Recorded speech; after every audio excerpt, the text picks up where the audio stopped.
Roby Price, and welcome to my workshop.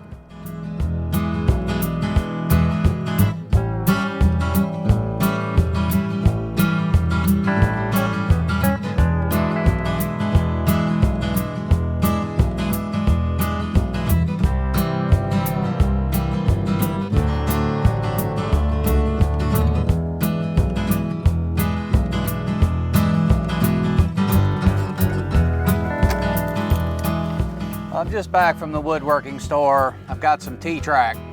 That's going to be for a portable compound miter saw station.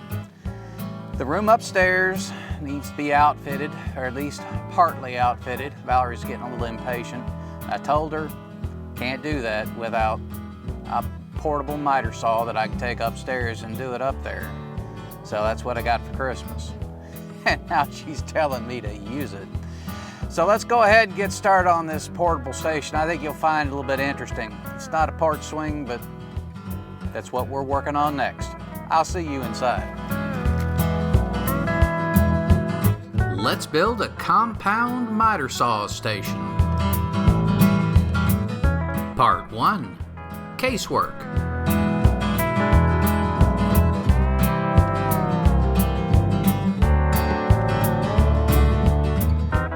Well, this is my Christmas present. It's a small little miter saw, and I'll probably trade out this blade with a different blade. It's a little rough for me. I do like a little finer cut, although that'll probably do fine. It's just me.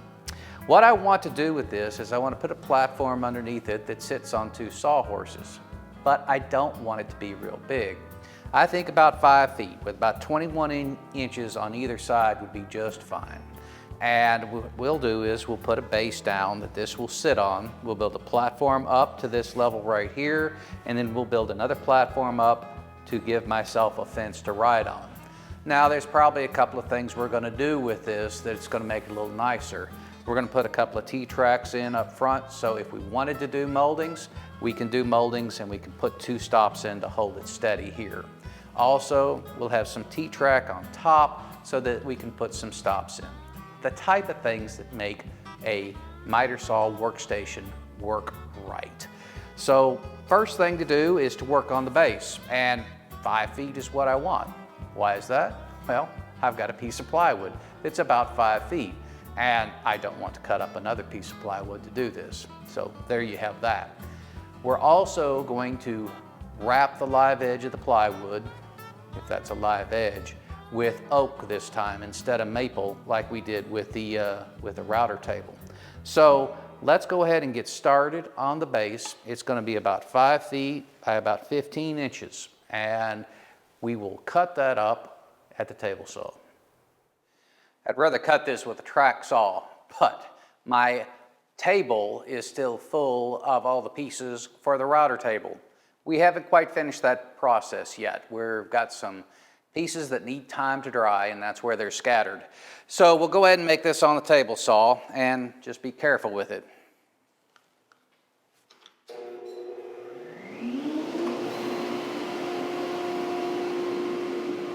This plywood is relatively light. I wouldn't attempt a sheet of MDF. But one thing I'll point out, make sure that you're tight against the fence, and that's what will keep you from having a kickback issue.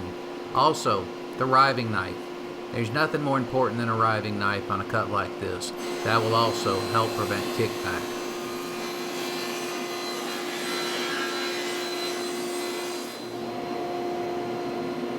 With one side cut, let's go ahead and get rid of that factory edge.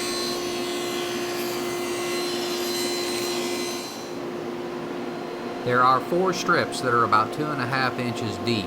These are attached to the bottom of the deck, and those will cup 2x4s that will span the sawhorses.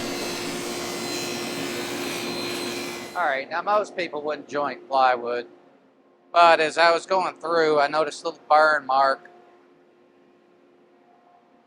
on the pieces.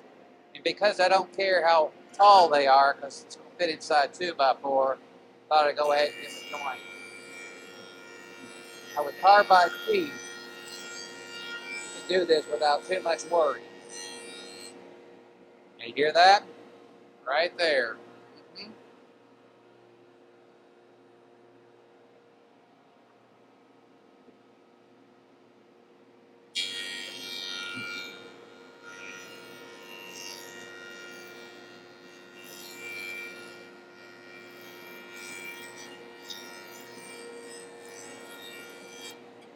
Okay, that's 2 passes, and that's a good edge. Why all the trouble? Well, those strips mount underneath the plywood, and they're going to help keep that plywood straight. Well, I've got myself some clamps on this edge, and the thing is, on this side I've got a factory edge. I don't really like this. So I've got my elevator set up on my jointer, and that gives me a good surface to ride on, and I've got all of them set up here. I'm just going to gang these all at one time.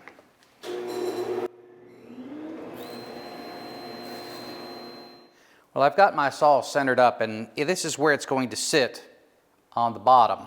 Now I'm going to look at it a little closer, but I've got it centered, and these first 2 holes right here are what I'm going to work on first. I will mark these with a pencil, and then I'll get closer still after I get a square on it.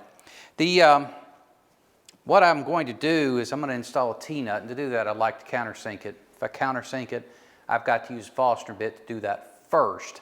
So what I want to do at this point, kind of belt and suspenders, I'm going to take a pencil and I'm going to do a circle, keeping it as upright and square as possible.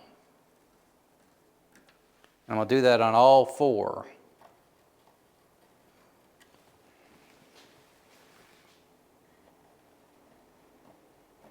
Now these 2 little tabs are flush with this, so I'm assuming that I'm going to be square. After those are marked and I give them an eyeball, I'll move this out of the way, and we'll mark them with this. I like that because now when I come back with my Foster bit, I'll be dead on square. We really only need to drill down about a 1/16. That's how thick the top flange of that T-nut is, and my only objective is just to get it even with the surface. Put it in upside down. You'll be able to tell if you've drilled deep enough. Well, although that's 5/16, the barrel on a T-nut's a bit larger. I've got 3/8, and I find that that works real well for this.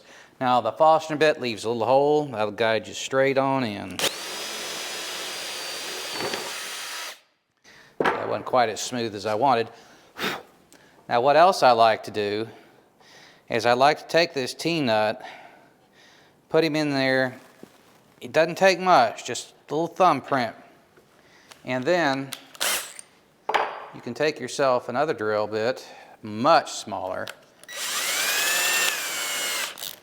Believe it or not, this will go a long way for making your install simpler. Getting those 3 little prongs drilled out really helps this set a whole lot better, and I have found that it's a lot stronger. Almost pushed in with your thumb. I'll follow up with a hammer on that, drive him home, but that's going to be just perfect. Well, I've got my braces that I cut earlier, and the 2x4 is going to slip in between these. Now, keep in mind, I jointed one edge on both of these, not this edge, the other edge, so I know that edge is flat. And in all honesty, I jointed this edge, the one that's against this. Now, why am I going to this much trouble? Plywood, at least if you buy it from the big box store, is rarely level and square, so you have to help it. And that's what we're doing here. I know that this piece is straight because I know that that edge right there it's clamped to is straight, even though this edge might not be. And I know that the underside is straight. So when I take this and glue it in place, I know that my surface here is going to be straight. So what I'm doing here is I'm getting myself set up to make some lines. Now I've already done that, so what I'm going to do now is I'm going to put this aside over here. I'm going to take a bit. This is a bit with a countersink. All I want to do is to punch through about every 5 inches. I'm going to punch through, then I'm going to turn this over, and then I'm going to use the countersink to get myself set up for the countersink on the other side.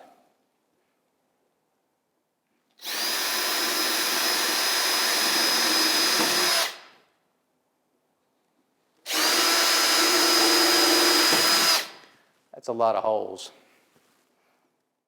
All right, we're going to get the first one put in place.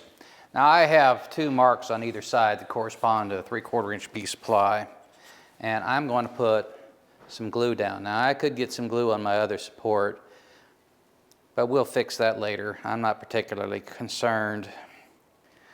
This is plywood, this is tool furniture, and although we may put a coat of finish on it, it won't be the best. All right, here's my angle. Let's put him down here. Now the line is there, and it's going to help me get him in place. I'll speed this up a bit where I can.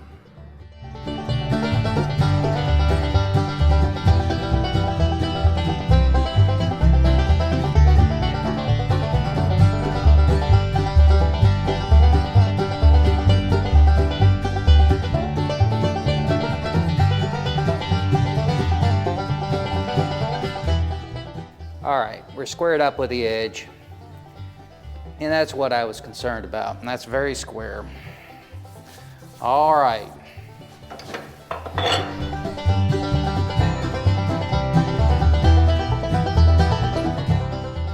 Let's see if I can find my drill. It's way over there. I'll be right back.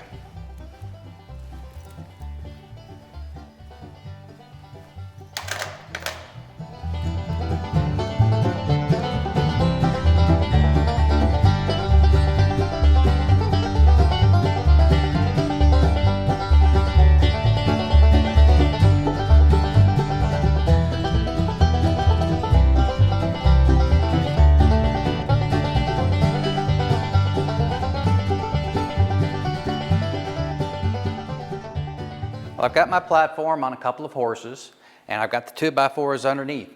It's not resting on the 2x4s, it's actually resting on the plywood. But the 2x4s are there. I'm just trying to get a feel for how this is laying out, and it looks good. I have actually bolted the little saw to the platform, and boy, I tell you what, it fits just right. Very happy with this. And the screws don't come through. It's all good. Now, what we're going to be doing next is looking at the deck right here, because when we take a board and we lay it across here, we want to have some support on this side and this side. If for no other reason, we want to be able to measure. So this is the first step. We want a deck that's this high all the way across, and quite frankly, I want it all the way back. Why is that? It's valuable storage space. Inside this platform, we're going to put in drawers. This is a remote unit, so you're going to have a lot of small tools at a remote site. You need a place to store them. This is the first series of drawers that will go into this portable system. So in order to find these, what I call verticals, which are going to be in this orientation, 1, 2, 3, and 4, let's take a piece of plywood, which is the top deck, and we can go ahead and measure exactly how tall they need to be. Between these members going in the long direction and these members going in this direction, this deck right here is going to be dead flat, and that's what we want. So let's take the measure, let's go to the saw and start cutting up some strips, a lot like these, but just a bit taller. Well, just like a router table, sometimes it takes a shop saw station to build a shop saw station. So we're going to go ahead and use this saw, try to get used to it. It's a thin kerf blade, and I don't know much about this unit, but we're going to give it a shot here. These are my pieces. I'm going to trim, rough cut them here, and I'm going to clean them up on the table saw.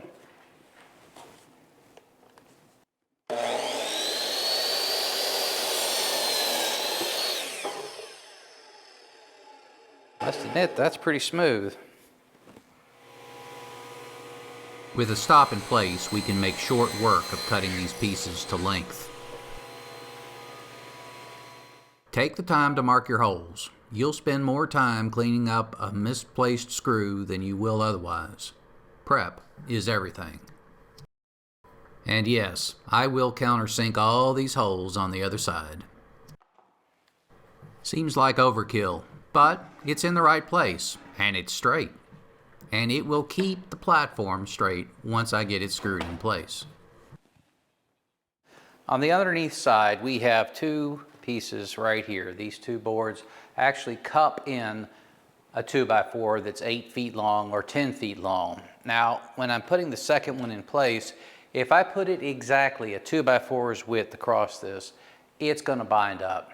I know for a fact I'm not going to find an 8-foot or 10-foot 2x4 in today's world that is perfectly square. And if I made it such, it probably wouldn't stay that way for long. So when I put this piece in place, I want to give myself a little bit of room. And if you build this, you'd be wise to do so as well. So I don't have this real tight, but I do want it straight. So I've got this piece right here, which is a piece of track. This is a unistrut. This is track that I'm going to use to make a hanging camera system. I had one in my old shop. I want one here, but this is going to be far into the future. But it keeps this board straight. So I'll make a mark here, and I'll make a mark here, and we'll go ahead and use that to connect the two lines, make some holes, and we'll put it in just like we put this one in. It's time to focus on the middle deck, and for that, we'll go ahead and cut off the bottom of this plywood. If there's one thing the track saw is good at, it is cutting a straight line. It can do it every time. But the table saw is much better at paralleling up, so we'll take it there to get our cut. The middle deck has two sides, left and right, on either side of the compound miter saw. We'll cut those on the crosscut sled at the table saw. I want the middle deck to fit up tight against the saw, so I've traced the contours of the table, and now I'm cutting them out on the bandsaw. I'll come back later and clean up that contour. Once I cut past the point at where the fence of the saw is, I'll just take it straight back. And I'll use the fence of the bandsaw to make that cut straight and without any variation that you might get if you did it by hand. Now also note, there's a screw there. Now that screw there is to help keep those pieces together. Both sides are cut at the same time. The bandsaw does leave marks, so we'll clean those up at the oscillating sander. Well, my middle decks are in place. They're not attached, but they're in place so I can give them a look at them. And I have scribed around the edge of the saw, and it probably took too much time, but there it is. What I want to do before I assemble the top decks, which will incorporate the back fence and some more deck area behind here, is I want to get my T-tracks installed. Now I'm installing T-tracks to facilitate a stop that will go across here and another stop that will go across here. That will allow me to put crown molding in place, push it up against the fence, and make my cuts without worrying about balancing this out on a fence that's really too small to do this with anyway. So this will add a lot of functionality to the tool. Now the T-track is out of aluminum. You can make this cut with carbide blades. I'm going to make these cuts on a friction saw because I have one. And we're going to start out by just cutting half, half, half every other screw because I want 2 screws installed here. But we're probably going to have to come back and clip off the ends here because as you can see, I don't have much room, and that's where it would go ordinarily. I don't want this dado to go past the fence and where it's going to go. That's just going to collect sawdust. So it's probably going to be a stop to dado, which means that a router is probably the tool that I want to use with this. Fortunately, I got a router table, but looking at this, I don't think that's the tool either. I think it's going to be a handheld job. And that's going to be okay because you don't have to have ultimate precision with this kind of a dado. You just need it to be the right width so that it accommodates the T-track. So let's get these things cut, get them marked, and let's get set up to make our dados. And after that, sand this down, glue it up, screw it into place, and then we start working on the top deck. I've made my first cut and the T-track is installed. It's just a dry fit. I'll put the screws in a little later after I've sanded all this down. Now, there's a number of things that you need to take in when we're making this cut. The first thing is my lines have moved. You're going to see that just through the picture. I wanted this to move over or away from the saw a little bit to center up on the drawer that's underneath it. I think that'll look better, so I did that. And secondly, I'm a little deeper into it. And that's because when I cut these, I cut them just a touch big. So we're farther in toward the fence. So those are the two changes that you can see by my markings in the picture. Second, I have my stop on the side. Now that stop on the side is flush against this edge. So when I take this and roll it over to the other, we will be equal distance away from the crosscut saw. And that's important. When we make our next cuts that are farther out, I'll just take it to the table saw and cut it. And then we'll be equidistant again. And you've seen me use this technique before. I used it on the spalted pecan dresser to make sure that my dust frames were perfectly aligned with the bottom of the dresser. This is a good technique, and you should use this when you do your projects that have a similar application. Another thing, this stop is proud of my piece here. That's to make sure that when my router goes in, it doesn't roll into the cut. It goes straight in, and that's important too. It's an easy thing to do, but it's a good application. Whatever you do, don't put it up higher, because then you're all over the place. So what I'm going to do, like I said I would, I'm going to take this and move it over to the other side. We'll clamp it in place, and then we'll get our next dado cut. Well, I've got this one in place about where I want him, and I want this one in the center of this drawer right here. I don't want to come out all the way over here. That's a little too far, and I can get good action between this point right here. So, you know, my piece, he's even with this edge, and I've got this where I want him, and there we are. So this is going to be our mark right here. Now, I'm just marking. It doesn't have to be perfect, because if it's a little bit this way or that way, it doesn't matter. This isn't structural. So what we'll do is we'll take this over to the table saw and make a cut, and then we'll come back and make this one. I've gotten two done already, and we'll do this one the same way we did the others. Well, this is coming along nicely. There's my T-tracks, and I think they're going to work great. Now, the next bit, I told you I was going to sand these, and I am. But first, I'm going to countersink all my screws that I'm going to put into these two decks to get them to firmly attach to the vertical struts. And I'd like to sand those after I drill and countersink them. So the first thing to do is make some marks, and I'll get a pencil out and a straight edge, and from there we'll just start drilling holes. We're all sanded down and it looks pretty good. So let's start. I'm going to put this over here for just a moment. I have brushed off the tops of these. These vertical strips will provide an enormous amount of strength in this direction, and that's why I've got them here, and that's why I've got an extra one here. You've probably noticed that my plywood is a bit warped, and that's going to be a prevailing problem. That's the reason for all the cross members. One's going this way and the one's going this way. That really does a good job about flattening down the panels. So that's kind of what I'm counting on right here. Now, if I line this up just so, let's see where we sit. A little bit there, a little bit there. I think it'll only take one or two screws and this will line itself out.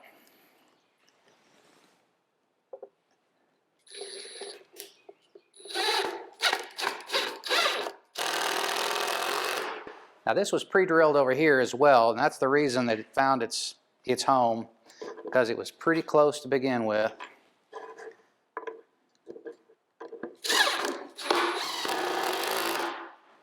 All right, I think we're getting there. We'll put in 4 and then finish the field.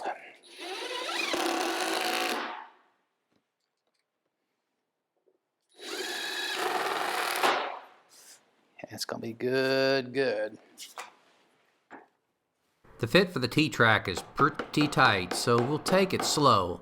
It doesn't pay now to hit it so hard you bend it or crimp it. Also, the use of a flat stick like this is just a little bit narrower than the T-track itself. Makes it very easy to drive it home. Well, these guys are in place, and I'm going to secure them with a couple of screws. Now, I know the screws aren't going to do a great job, but they will help. These things are so tight, and I don't need them to really hold anything down onto the table. I just need them to hold something in place. So I think these will be fine, but I do want them centered. So I'm going to go to my Vicks bit. You've seen me use this before. The tapered end centers it in the hole, and when it collapses and the drill bit goes in, and I need to tell you, it just makes it so easy. This is something, if you don't have one, you got to get one. The top deck is assembled just like the middle deck. There's really not a whole lot of difference between them. The shape is a bit different, but everything is glued, drilled, and countersunk just like the middle deck. The order of assembly and the cross members are designed to pull the warp out of the plywood and give me a very flat surface. Consequently, we're going to spin through a couple of clips here just to give you a feel for how it went together. One thing that is a bit different is we get to use that new router table. Well, congratulations. You've seen the first use. You see something wrong here? Well, yeah, it's a problem with the lens. That board is flat. Well, the day is moving on, and I've reached a stopping spot, so we're going to call it good for this episode. We've gotten our 2 upper decks in place, and they're sitting pretty flat, so I think I accomplished my goal of getting out the warp. Now, what else have we got? We've got a couple of pieces right here and over there. These are not to hide the trim. This is a working tool. I don't care if it doesn't look too good. But I'm going to put another one of my T-tracks in here for a top mount, and we may make some tools to help us position wood and get it to mark right. Also, we're going to be looking at drawers. Well, we've got 3 to go up front and 2 on either side. Finally, we may be looking at a means to support the stock as it is farther out. Remember, we're on 2x4s for this between the sawhorses, and those can support another piece that will help raise it up to the level of this deck, and we'll look at that as well. Finally, and this will be off camera, I don't know if you've caught this or not, I'm in very tight over here, and it just dawned on me that we can't get this saw out. So off camera, when you see the next episode, I will have trimmed off this ear right here, and that'll allow me to take this saw and pull it off this. Now, this is pretty much built for a saw of this size, and yes, there are a lot that have these castings, but I doubt that there's going to be another saw sit in this station. So the reason for that is this is getting heavy, and I think I may want to pull this saw out if I start moving it around. Anyway, all those changes and all that progress will be next time on Roby's Workshop.